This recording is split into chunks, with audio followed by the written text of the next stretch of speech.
Welcome to Art Ed Radio, the podcast for art teachers. This show is produced by the Art of Education, and I'm your host, Andrew McCormick.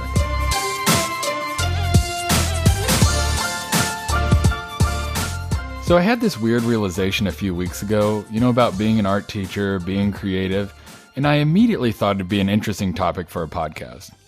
As my go-to resident guest for when I have a weird topic, I first thought of Tim to come on here and humor me, or at least, help me make sense of this weird idea. That, this weird idea, if I'm being honest, it has been something that's been in the back of my mind for a while, but it got kind of knocked loose a couple weeks ago. And this idea is all about biases. I wonder if we as art teachers have some unconscious, definitely not intentional, biases. Do we have certain types of students that we gravitate towards? Students that we find it easier or more enjoyable to work with? Now, this is really kind of a horrible and tough thing to admit, but I think if we're being honest, it's human nature. It's probably easiest for a lot of us as teachers to identify and work with students that are similar to ourselves, similar interests, personalities. Maybe they remind us of us when we were younger.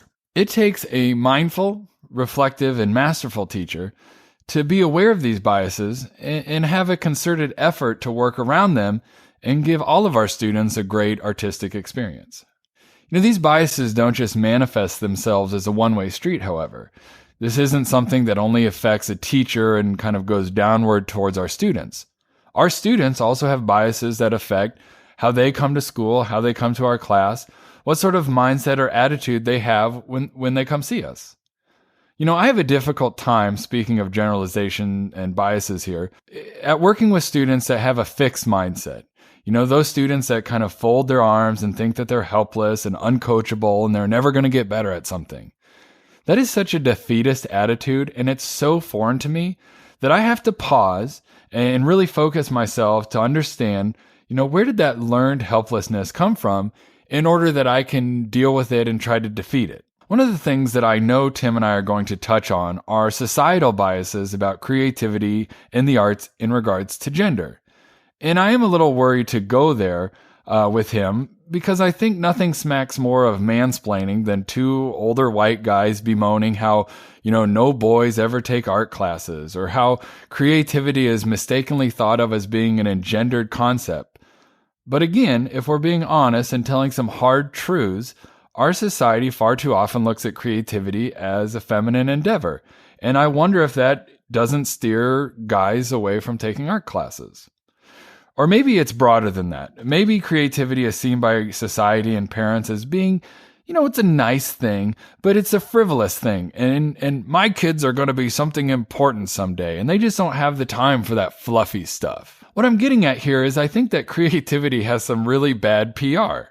There's plenty of people out there touting how important it is, but when the rubber hits the road and it's time to sign up for classes or to fund departments, art and creativity all too often lose out to STEM in those all-important core classes. So creativity really is in crisis. And if you really want to better advocate for yourself and for your students' creativity as a whole, AOE has a great class aptly titled Creativity in Crisis. In this class, students dissect the how and why creativity is so undermined in our schools and in our society, and you'll even get to experiment with some ways to boost your own creativity and the creativity of your student. So head on over to theartofed.com and check out Creativity in Crisis and all the other great classes under the Courses tab. All right, let's bring on Tim to see if he also has some biases that he's willing to share, or at the very least, let's see if he encounters student biases in regards to his art program.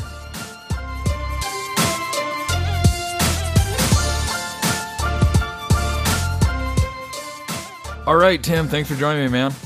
Hey, thanks for having me on. Good to talk to you. Yeah, well, don't say that just yet, because this might be a really weird one. Okay. So I want to talk about biases, and this idea kind of came to me a while ago, but, there's a part of me that thinks like maybe this isn't even something that we should talk about, because it is really tough to admit. But on the flip side, I think it's important as teachers we identify and name some of those biases. So,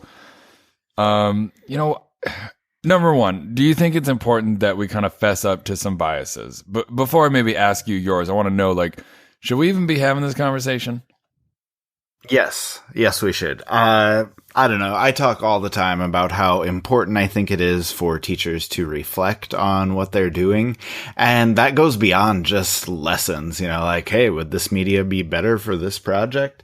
And, maybe this kid should be using this. And I think we need to go beyond that. Like, there's a bigger picture. Like, teaching just isn't about, what you're presenting to your kids or how you're presenting it. Like, pedagogy is obviously important, but there's a bigger picture at play too. And I think we need to think about that. And I think we need to talk about that as well. So yeah, short answer, yes, we need to talk about these things. Well, and to me, like this idea dawned on me a couple weeks ago, and I'll get to that in a second. But I do think that, I think everyone has biases, and I do think that they can subconsciously or unintentionally kind of affect or change how we work with students. But I also think it probably works the other way, where students have biases too, and it might affect and change how they come to the art class, their preconceived ideas and notions. So, okay, so if we're both on the same page that this is a weird and awkward conversation to have, but worth having, can you, if you're feeling comfortable enough, maybe share some of the biases that you have when it comes to being a teacher? Yeah, I can do this. And, who knows if we'll get pushback for these or not. But like you said, I think it's important to talk about. So there's two that I can think of. First one is, if I can just put it really bluntly, like, I like teaching poor kids way more than I like teaching rich kids. And, again, that may take people aback at first. I've said that to people before, and they're kind of shocked by it. But, when you dive into it and you think about it, like for me, this was kind of crystallized way back when I did elementary art. And, the kids, I went to a lot of different schools, and the kids with, the lower socioeconomic status, I would go to those schools, and they were so appreciative of everything I did. Like, every art experience was a new experience for them. And, every material I got out was this like world of joy just opening up for them. And I love that. Okay. And then I would go to these schools that were, much more well off. And those kids were just nonplussed about everything I did. Like, hey, check out these awesome oil pastels. Oh yeah, I have 4 sets of those at home. And, just nothing was exciting for them. And, I guess that was established a little bit more when I taught high school. And I feel like, kids who are really well off don't necessarily need you, and I'm not saying that they're bad people or anything like that, but just like they're going to succeed whether I'm there or not, if that makes sense. And, there are a lot of kids who are coming from different backgrounds that really need a lot of help. And, that's why you get into teaching, right? To help kids. And so, I find myself always drawn to those kids who need me a little bit more. And so, my bias is to enjoy working with them a little bit more.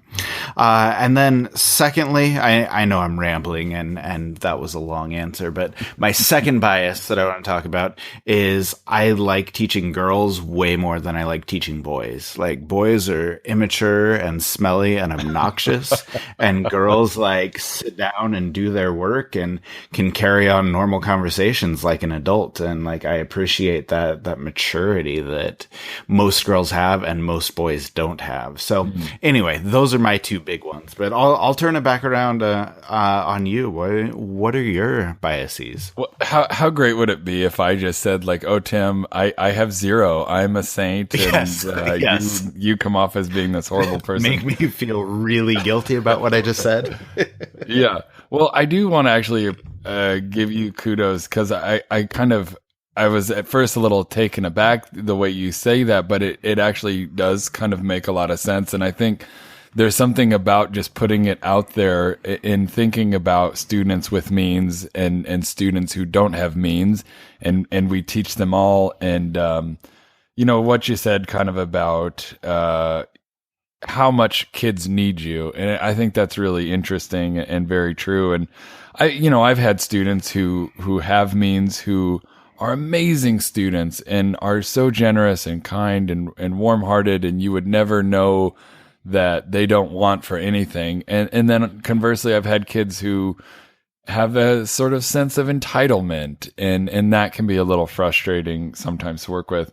To me, I think, I don't know that it's biased in kids I find difficult, but I definitely know that kids who are really nerdy and kind of like have these nerdy tastes and interests. I'm like, oh, I really like you. You're like a lot of fun, and you're just, you're interesting. And so many times as a secondary teacher, we have students who are like, oh, you're just not very interesting. Like, you're really bland still. And like, you haven't kind of like found you yet. And, so I tend to, I guess, gravitate more to the kids who already have some kind of like quirks and, interests that make them unique. And I would say one of the attitudes or mindsets that I find really frustrating to work with, and I just am like, gosh, I have to find more patience in the reserves to work with you, are those kids who just have a fixed mindset and just think, well, I'm not good at art. Art is stupid. I don't even know why I'm here.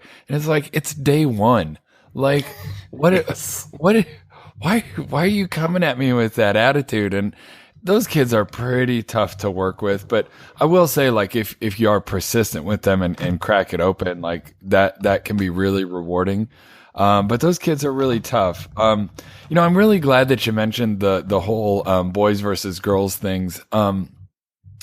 I don't know that I've ever really thought about if I enjoy teaching girls more than boys or boys more than girls, but I do think about the fact that, like, I just don't have a lot of dudes. And this was like a couple weeks ago, and this is what got me thinking about this. I was presenting at the Art Educators of Iowa conference, and I actually gave a bunch of different talks that day. And I would say, throughout my 3 talks that I gave, I had roughly 70 different teachers. Now, some of the teachers I saw a couple different times, and I'm just kind of approximating here.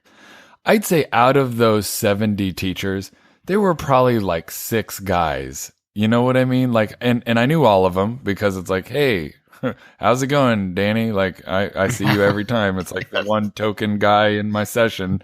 Yep.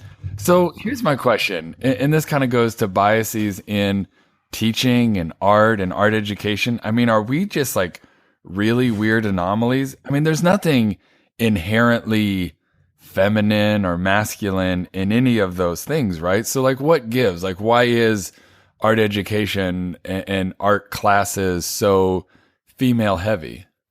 Yeah, I wish I had the answer to that. I mean, obviously teaching is a female dominated profession, especially at the elementary level. And so, yeah, the male elementary art teacher is such a rare, breed. Like, it's definitely something different, but, I don't know why that is. I don't have an answer for that, and I wish I did.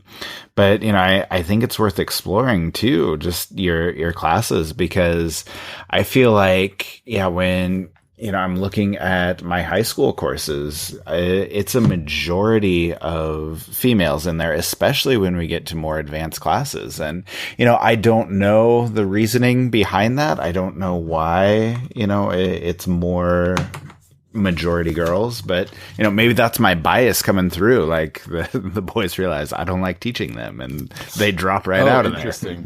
No, I mean, I really don't think that's the case. I take a lot of steps to not let that show through, but maybe they are just drawn a little bit to the subject matter, because if you look at data, like, generally boys are going to dominate like economics courses and physics courses, and girls are going to be more likely to take language and literature. And maybe there is something about the subject matter that, draws more females to art. But, I honestly don't have that answer. So what do you think? Well, I kind of gotta disagree with you there. 'Cause I mean, I think, most teachers, I think, at the secondary level, when it's chosen, like, we're going to see that. And, to be honest, we're, just this little podcast here talking about really what is, gender norms and stereotypes. These are bigger issues than just, a couple white Midwestern art teacher guys kind of scratching their heads at this. But I don't think that there's anything biological or scientific that says, boys are going to be more analytical and, prone to spatial and engineering and all this stuff. I know that there is research out there and data that points to that, but I wonder how much of what percentage of it is that, and then what percentage of it is how we socialize boys and girls in their emotional development, their cognitive development. What do we praise and what do we recognize in students that we kind of start to steer them in their own, little boxes that we put them in. Does that make sense? Yeah, absolutely. And, I can see generally we don't praise boys for, some of the qualities that make you a good artist. Oh, you're so expressive. I can see so much emotion coming through in your work. That's not something that boys get praised for. And yeah, I can see that having an effect.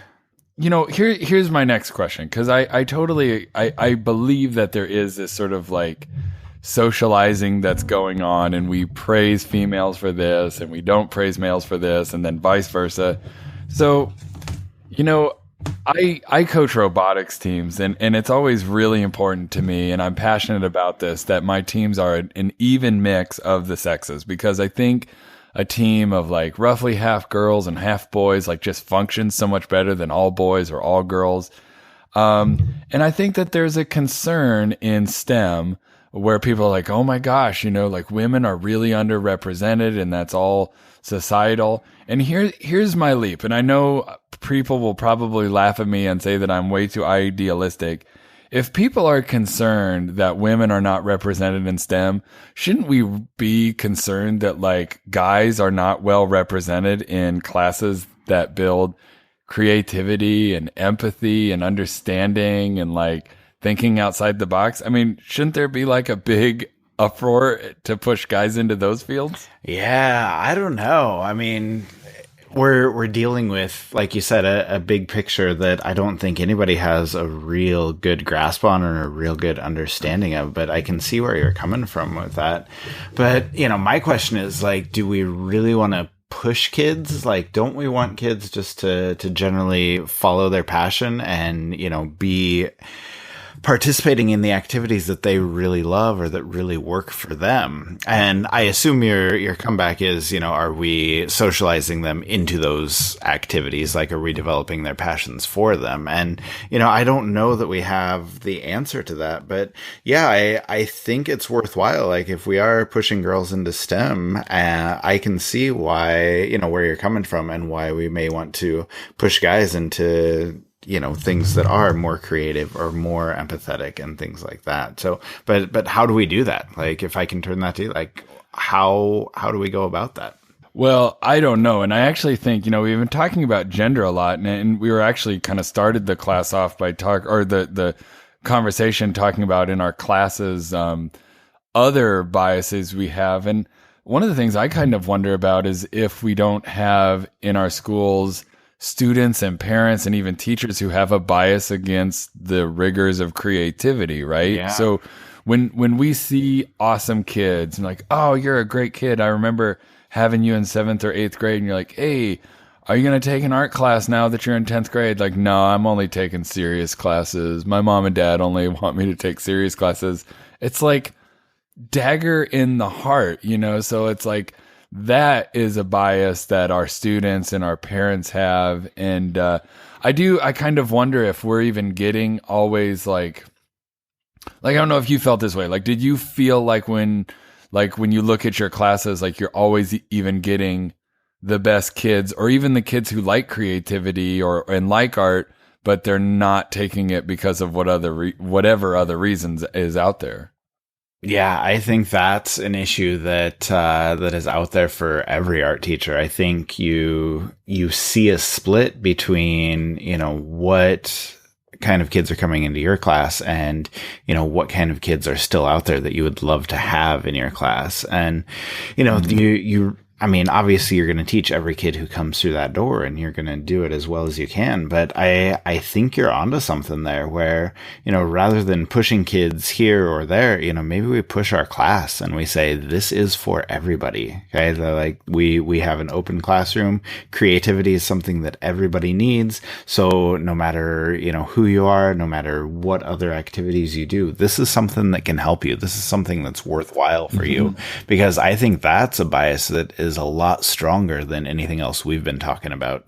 Wow, that's really well put, man. I think you're onto something. I think that's the big solution is, I think we have to consistently advocate and try to break down those biases that people have, whether it is gender or mindset, I can't do this, or talent, or that's not a rigorous or serious class, to get our classes as diverse and welcoming to all different types of people as we can. And that's an advocacy thing, I think. Yeah, absolutely. And, like I said way back at the beginning of this interview, like reflection is the biggest thing. And so I think we probably all need to reflect on our biases. And then we also need to reflect on what we're doing to kind of spread the word about our classes. And I think if you put those together and just kind of look at things with an open mind, I think that'll give you the answer for what needs to be done in your classroom.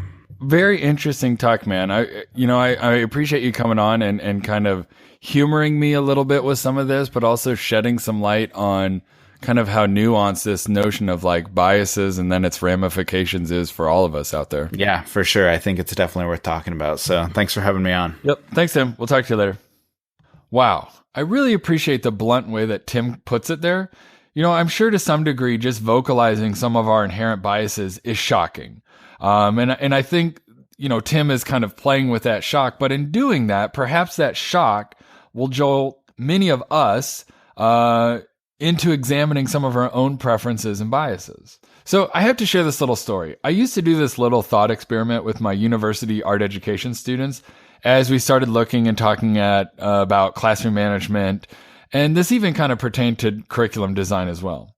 So I'd have my students close their eyes and I'd tell them that I wanted them to imagine an ideal student. This student is a real people pleaser. This person always turns their work in on time, always listens, very respectful, very neat, very tidy, cleans up, very helpful, nice to all their classmates. And the type of student that you wish that you could clone and have more of. You like this student so much. I'd then have my students, my pre-service teachers, open up their eyes and I'd ask them to describe this student. Every single pre-service teacher in class said, when I pressed them to go more into it, that this ideal student was a girl and that she was white. Now, gender and race were never mentioned anywhere in my description of this ideal student. But as they went about personifying this ideal, it was so easy to make a mirror image of themselves. And side note, and perhaps this is obvious, the vast majority of my students were exclusively, almost all my students were white and they were female. Now, I've never blamed these pre-service teachers for having these biases. I myself have these biases, and had I been given that task when I was 21 years old, I would have come up with probably the exact same student. But it's interesting and helpful to hold up the mirror a bit and ask ourselves what biases and stereotypes we work with so we can actually figure out a way to work around them.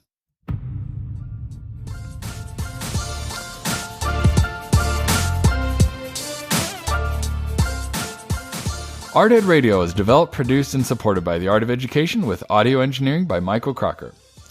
So let's talk real quick about Art Ed Pro. Have you checked it out yet? It's an awesome resource, especially if you teach in a school district that seems like it's always kind of grasping for straws on what to do for art teachers. That's why Art Ed Pro is so great. It's kind of like Netflix for Art Ed PD. It's the ultimate Art Ed library. You can access new ideas whenever you need them, wherever you need them. So whether you're, a veteran teacher, a newbie, or somewhere in between, we've got something for you in Art Ed Pro. So head on over to theartofed.com/pro and you can start your 1-month free trial right now. And we know you're going to love it. As always, new episodes of Art Ed Radio are released every Tuesday, and additional content can be found under the podcast tab on theartofed.com. All right, thanks for listening.